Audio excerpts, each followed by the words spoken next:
Hello and welcome to another episode of Acceptable Shenanigans, or Acceptable Chicanery. Fuck. Acceptable Trickery. God damn it. Hello and welcome to another episode of Acceptable Madness, where my name is Scott McKinney and I'll be your host, and I'm not a doctor, so nothing that I say is medically, backed. But they're all personal experiences, and I still think they can be helpful. And you know what to expect at this point. You've been around for a while. So, what I'm going to be talking about today is making mistakes, hence my dumb little intro that I made to emphasize the whole mistake thing. Now, I've been thinking about a lot of things recently, per usual, but most things, you have those shower thoughts where you just think back to something that happened when you were like 8, and then all of a sudden you're thinking, "Oh, wait a second, that was not okay. That's something that I really need to address. That's something that I shouldn't have done." Well, I've been thinking about basically every example of that's happened to me over the past my entire life, and I've been trying to think about what I would have done differently and what kind of impact it's had, and how I've been able to take those lessons and use them for growth as opposed to a just something to hate myself about. Now, this came from I actually had a loyal listener of the podcast reach out and say that there was something that I said in the podcast episode I did. I think it was maybe 30, maybe 29. I don't remember, but it was with my friend Danny. And I had said something in there, and I won't restate it here for the sake of not being too repetitive, but basically it was something that I said with not enough thought behind, and they heard the comment that I had made and were a little bit I don't know if offended is the word, because I don't know, but it was, what I said was a little bit insensitive. And I know that this podcast is already one that covers sensitive topics, because I literally talk about suicidal thoughts that I have regularly and how I know that there are a lot of other people that have them. And so I know that this is a sensitive topic, but that means that I need, or should be more able to tread lightly and kind of choose my words. And sometimes I'm not very good at that. And I knew that in retrospect, what I had said was a pretty big mistake, because it is something that could have offended a few people, and I don't know. I guess it could have had some negative repercussions on some listeners. And so it made me start thinking. It basically, someone, the listener said that, and I understood, respected, and aimed to ratify it, and rectify it. Oh, I don't know. I'm not always the best with English, but whatever. But I basically wanted to apologize and make sure everything was good. And it made me start thinking about these things that I had done in the past that I had kind of forgotten about, or ignored, or kind of pushed back to the back of my mind. And they all kind of started bubbling up more aggressively than usual. And so I wanted to talk about some of them. The first one that I want to talk about, I have a friend who will remain unnamed for obvious reasons, but he is a delightful guy. I was friends with him throughout high school, and he actually married his high school sweetheart, and she is delightful as well, and they just had their wedding. Now, he is someone that I have not talked to basically since high school. We drifted apart. We went to different career paths. We went to different colleges. We expanded our own friend groups and everything like that. And, just that natural separation that happens through high school friends. And it's something that happens to everyone. And if you're listening and you're not in college or post-college, then you haven't experienced that. But I promise you will. It doesn't always feel great, but you'll be able to find a lot better relationships and form more heartfelt relationships through that process, even if you may lose some along the way. Well, I was thinking about conversations that I had, and he got married, and we used to be incredibly close. And so I was curious about what happened. And I know I'm not upset that I was not invited to the wedding or anything, but I was just kind of thinking about what transpired that caused me to not be invited to the wedding. And it reminded me of a conversation that I had with someone else that I know, an extended family member, years ago. And she mentioned that at one point in her life, she was talking to, I don't know if it was her best friend or just a friend, but she was talking to someone close to her and mentioned that she did not like their significant other and didn't think that they were good together. And then what ended up happening is the person that she talked to and told that she didn't like their significant other, well, they ended up getting married. And so the comments that she had made were irreparable because she said something insulting and negative about someone that that person cared about dearly. And whenever it comes down to your significant other versus an opinion of a friend, you hope and you're really hopeful that all of the thoughts and positivity that you have regarding your own friends and significant other are demonstrated also in your friend groups, and your significant other feels that same way. And if they don't, it becomes a very complex and tricky situation, and sometimes ties are cut. And so I was thinking about their wedding, and I reached out to him, even though I haven't talked to him in a while, and said, congratulations. And it dawned on me that I may have said something negative about his now wife back whenever I was a dumbass high school student and really didn't think about the repercussions of my actions. And really, truthfully, the more regrettable part of this is I never really even... I never really got to meet his now wife on at least... I mean, I knew her, we talked a little bit, but I was never friends with her, and I never really gave her the benefit of the doubt.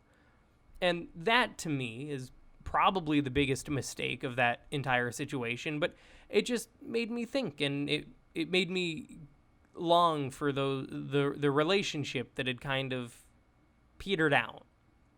And now, again, I know that there were so many different variables and circumstances that lead to high school friendships going their separate ways. But that one just... it made me think, and I knew at that moment that with me and my past assholery and attempt to avoid vulnerability and stuff, I would make incredibly inappropriate comments. And it wasn't anything like...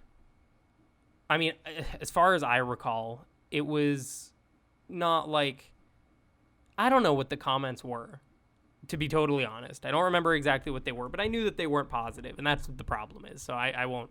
It's not like I need to go into the detail about it, although I don't think I could anyway.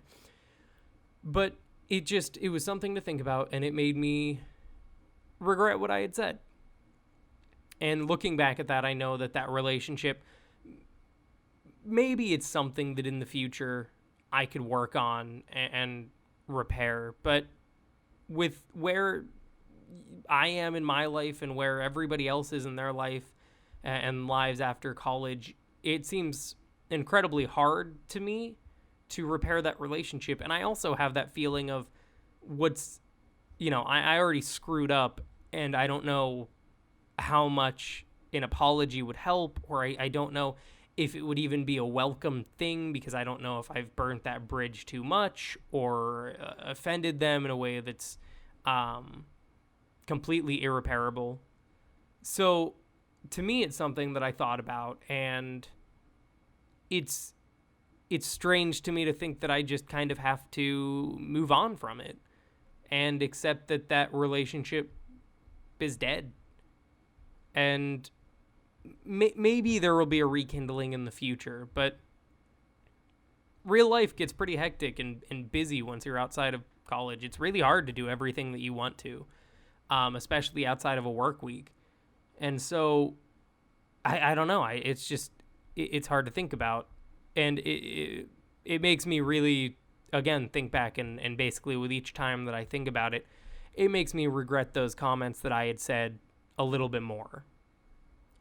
And I do regret them. But basically what they did was they showed me that I was the asshole in that situation. And I think that my friend reacted rightfully and justly in maybe creating some distance. Now, I get that. So all I can really do is take that information and move on and try to better the relationships that I do have and try to find similar things that could be happening now and make sure that I'm not doing anything to ruin those relationships. Like if I have a friend now that gets a girlfriend, or a friend that is a girl that gets a boyfriend, and they're all excited about it, I have no interest in being negative or really even speaking my mind unless it's something that is to the point of like abuse physically or emotionally.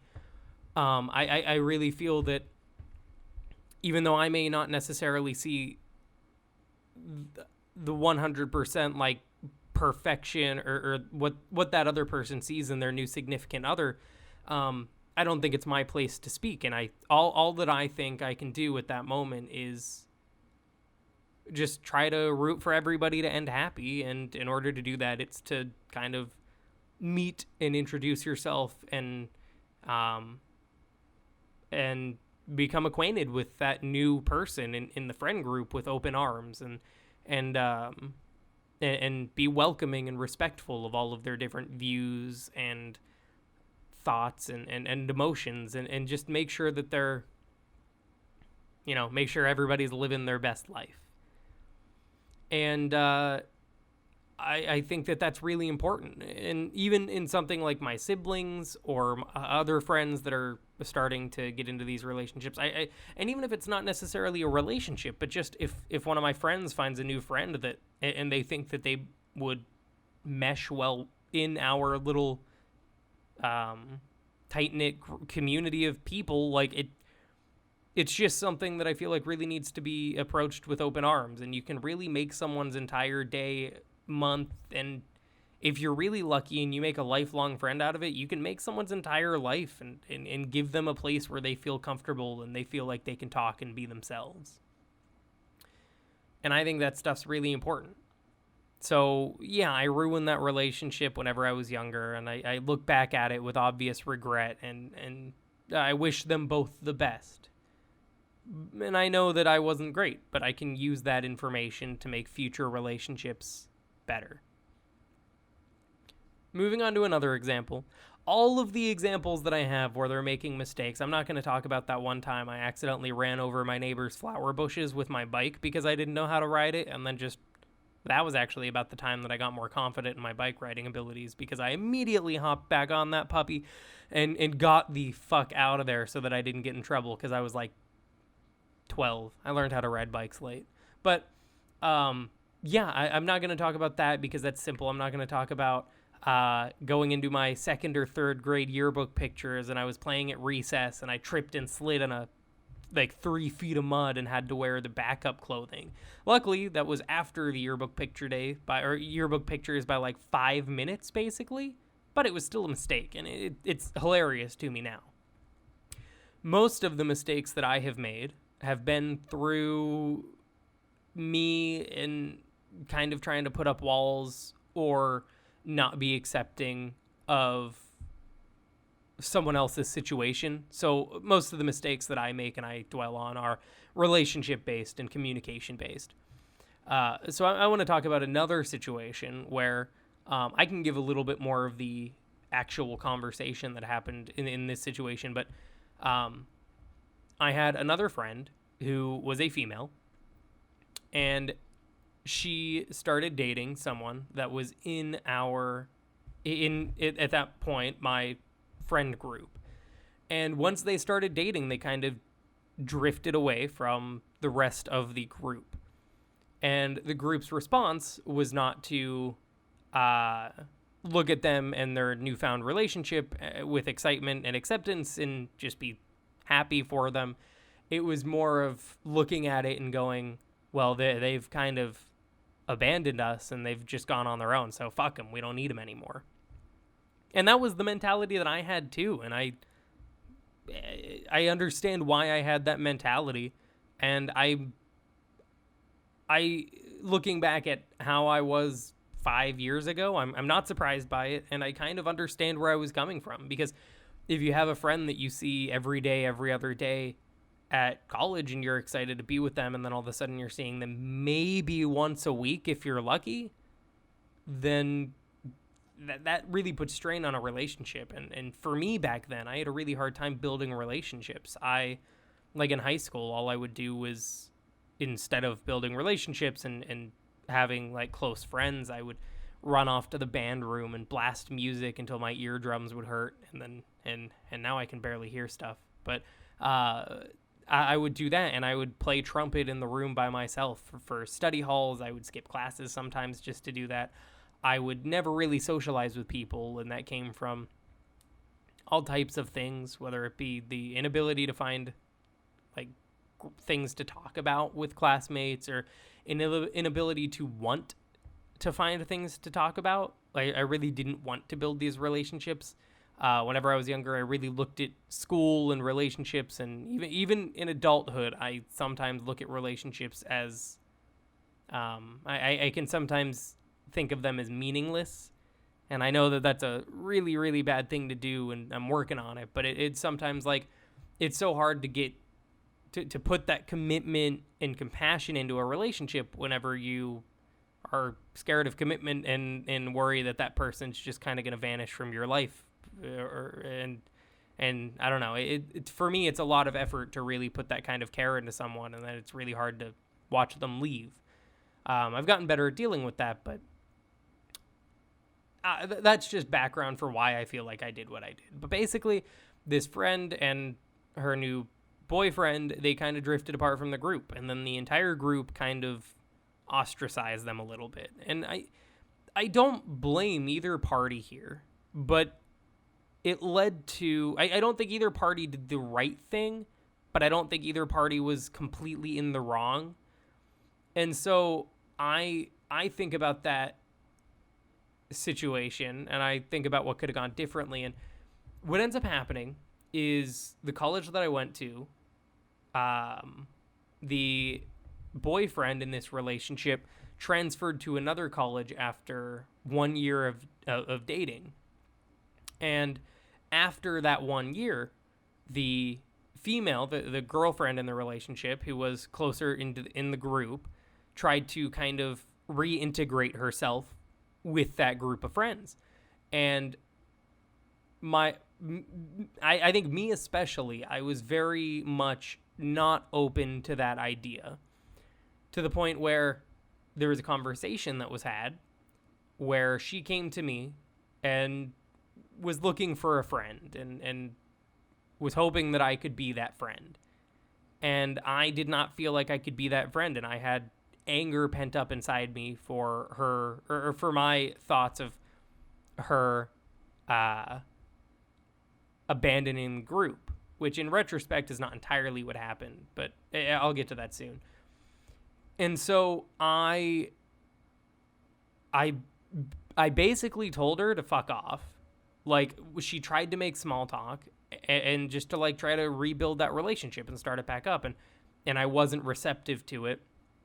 And then she mentioned something at the time where I was like a slight crush that I had or something in college. I don't remember what, but it was a slight crush that I had in, I think, my junior year of college. And the simple response that I said to her question was, fuck off. We haven't talked in a year. And that was basically the end of the conversation for obvious reasons. Now, time passes, and we occasionally have a few more civil conversations, some not so civil, because I think there's pent-up anger from both of us about this whole situation. But at one point, we kind of talk and figure out a little bit more about what happened, and we thought that they were kind of distancing themselves from us, and I still believe that they were. The new relationship was. But at the same time, they felt that the second they started dating, they weren't welcome in the group anymore, because they, for whatever reason they have. And I can't attest to that 100% because that's not my brain and not my situation. But I understood what she was saying whenever we were talking about it. So neither side was wrong. But what I do know out of that whole situation is that my response of fuck off, we haven't talked in a year, was a very big mistake for me. Because at that point, I was beginning to understand how important a friendship and a relationship can be, and how sometimes you just need that someone that you can talk to and someone that you can rely on and just vent about life or just have a conversation with. Like you start to thrive in those conditions, and you start to find these people that you connect with. And I went my entire high school year with only a few of those people that I could connect with, that I don't talk to many of them now anymore. And so it was starting to become, it was becoming very telling on how important a relationship could be. And if she was looking for a friend just to talk to, and I completely just brushed even the thought of that off, then I made what I think was a very, very big mistake there, and very inconsiderate. And I didn't really consider her feelings at all. And looking back at that, I know that there's not much I can do. I can say sorry, and I may have, I may not have. I don't remember. I don't have a perfect memory.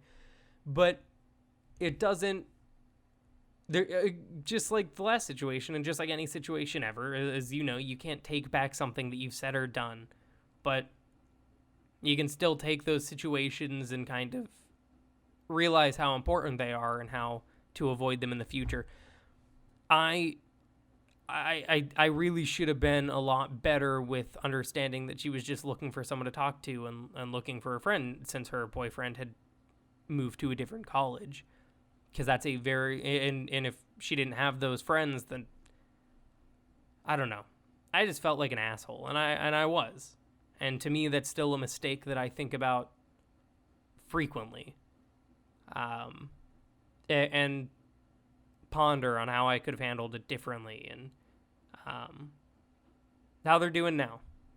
And I hope they're doing well. I could say, like, an infinite number of these things to talk about. There was one time in band in high school where there was this one kid who was a trumpet player, who was like the one of the top seeded trumpet players. We were in my band. I know this is not important, but our trumpet section was very, very good, just all around. And I would even say that I was at I don't know where I fell in there. It's hard to be unbiased for stuff like that. For those of you who are in band, there's that trumpet ego thing, so I just won't talk about that. But I really don't know how I fell in that group, because it's so hard to be impartial, and so many people with different talents. But one of them, their talent was basically having the highest range of all of us. We had someone that had the best style, the best technique, the best sound, the best range. It was kind of cool how it all matched. But the person with the best range had a solo that was not going very well. And this, to me, is like kind of a mistake, but also something that I know I was probably an asshole for it, but it's something that I look back on and I don't necessarily regret.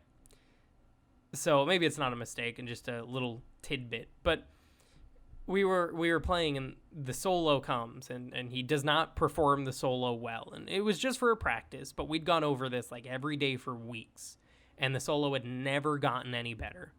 And so our band directors get upset with us, and they're just like, look, we're not going to play this piece if you guys don't figure this out. And so band ends, and the guy that played the trumpet solo walks out into the hall, and he tries to bring the entire band together. So the person that screwed up the trumpet solo time and time again calls everybody out as like a morale booster. He's like, hey, everybody, we just have to get it. We're going to get it next time. We don't have to worry about it. Just keep practicing. And then he starts like critiquing people in the band on, oh, you could be doing this better, and you could be doing this better. And I was just sitting there as my like pent up aggression, testosterone, dumbass adolescent boy, sitting there, and I just get out. And I know that part of the reason that the band directors were so upset was because he didn't play his solo well again. And I just went, are you fucking kidding me? The only reason that they yelled at us was because of you, so you need to figure it out. And then I threw my trumpet in its case, so nothing was broken, but I threw it down the hallway. So, basically, the only reason I wanted to tell you that story is, one, I still think it's funny. I think it was me losing a little bit of a control over my temper. So maybe that's not funny, because I know that could be disastrous. But what I did think was funny was just, or at least telling, was it should give a little bit more insight into what kind of kid I was. I was just someone that had a lot of emotion pent up, and I never really knew how to handle it. And I'm way better at it now, but I'm still not perfect at handling my emotions. Just nobody is, but I'm very far from it. And I don't think I can go back and find relationships in my past that I have not fucked up in one way or another through making some mistake in some way or another, or accidentally insulting someone by saying some dumb joke that I was trying to make. I can't think of a single relationship, especially back in those days, that I didn't ruin. And that's made me think a lot about who I am as a person and what kind of person I've become. And one other thing that occurred to me was all these mistakes. I mentioned in the first story, like 2 or 3 times, I used the word irreparable. But now thinking back on them, I think that any one of these mistakes could have been repaired if I knew in that moment what went wrong and what I did, and the importance of saying sorry or thank you or please and all those things. Especially sorry. For all you Spanish speakers, it's lo siento. Yeah, I've been using Duolingo to learn some Spanish, so I'm basically an expert now, So I want to stress at the end of this episode how important it is to, as soon as you can, to say sorry in a moment when you know you screwed up. I have learned that pride, or being prideful to a point where, like, everybody should have some self-esteem. I think everybody needs to be have good self-esteem, self-love. I think being confident in your own abilities is incredibly important just for surviving. But I also think that you need to have pride to a point where you can believe in yourself and believe that you can do things by yourself, but not so much that you're not comfortable saying sorry. Everybody hears that you can be the bigger man, or you should be the bigger man and just say sorry, even if the other person's more at fault. But in any altercation ever, I guarantee you both parties are at fault in some way or another, even if only minorly. And sometimes other people don't have the ability, or they haven't thought about how important it is to accept some responsibility for the situation and understand that there was some wrongdoing on both sides or in both parties. And if I was back in those days and I understood the value of owning up to my mistakes and being less of a jackass, and if I knew how to say sorry and how to really, have like an honest apology, like tell them why I'm sorry and why I regret what I did and why I will try to be better about it in the future. If you can do that, then all of those issues that you had, they fade away a little bit, and then you're given the opportunity to work towards them and better them in the future and prevent doing stuff from that. But more importantly, you build this rapport where you're okay being vulnerable and saying that you're sorry, and the other party is okay with you not being perfect all the time. And hopefully that builds to be flip-flop too, where sometimes they can fuck up and say sorry, and sometimes you can accept them for their flaws. If I had known that whenever I was in high school, I might still have plenty of relationships, and I don't now, and I'm okay with that because I've made good ones now, and I just hope everybody's doing well from my high school days because I don't wish ill will on anybody. But I just, it's something to really consider, is the importance and value of saying sorry when you know you've done something wrong or you've made some mistake. So just being the bigger man sucks sometimes because nobody wants to be the one that admits defeat. But sometimes it's what it takes to maintain a relationship. And once I developed mentally further and I was a little bit more mature, and I realized that when you made a mistake, a relationship didn't have to fall apart, and instead you could talk it out and make it better, and you could even have a stronger relationship from it. It made me realize how many more mistakes I've made by not trying to repair these relationships in the past. And again, life happens, life goes on. It's not the end of the world, but I just want to give you, I hope that I can say something that saves or repairs a relationship for you that you may be struggling with. And I know this is about making mistakes, but again, this episode, or me as a person, a lot of my mistakes, a lot of the ones I've made have been in my relationship. So that's it for this episode. I hope you enjoyed it. I'm really sorry for being less active on Instagram and Facebook, and I haven't been posting on YouTube as much as I want. But I've been working on a lot of other projects, and honestly, it's really hard to juggle. It's really hard to juggle maintaining a good sleep schedule, maintaining all of your hobbies, maintaining relationships, moving to a different apartment. It's hard to do all this stuff at the same time, and I'm still trying to figure it out, and quite frankly, I don't know if I ever will, but I'm still trying to come out with new stuff and give you guys some content, so I hope you're patient with me and stick around for the ride. So thanks for listening. I appreciate it, and I want you to know that I've ruined a lot of relationships in the past, but I really do feel like,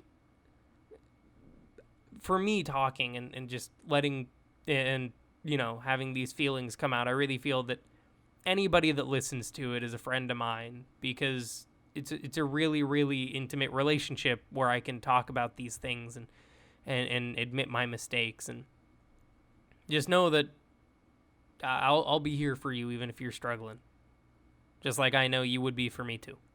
So thank you again for listening. We're all friends in the Acceptable Madness community, and I'll talk to you again next time. Thanks. Bye.